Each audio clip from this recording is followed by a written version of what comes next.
The Greek gods. Hephaeesius. No one celebrated the birth of Hephaeesius. His mother Hera had waited him with great eagerness, hoping for a child so beautiful, so gifted, that it would make Zeus forget his heroic swarm of children from lesser consorts.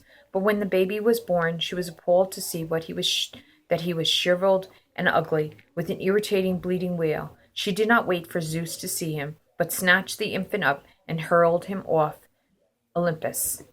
For a night and a day he fell and hit the ground at the edge of the sea with such force that both of his legs were broken.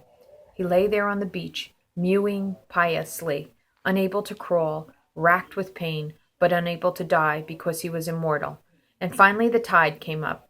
A huge wave curled him under its arm and carried him off to sea, and there he sank like a stone and was caught by the playful Thetis, a Naiad, who thought he was a tadpole. When Thetis understood it was a baby she had caught, she made a pet of him and kept him in her grotto. She was amazed at the way the crippled child worked shells and bright pebbles into jewelry, and one day she appeared at a great festival of the gods wearing a necklace he had made.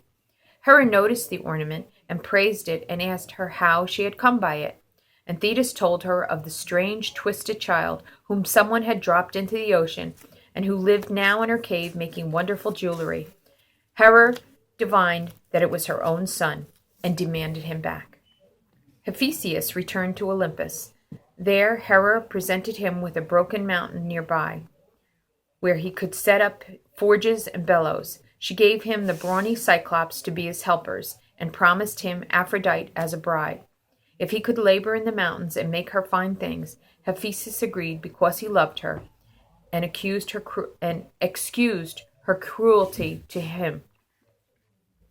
"I know that I am ugly, mother," he said, "but the fates would have it so, and I will make you gems so beautiful for your tapering arms and white throat and black hair that you will forget my ugliness sometimes, and rejoice that you have taken me back from the sea."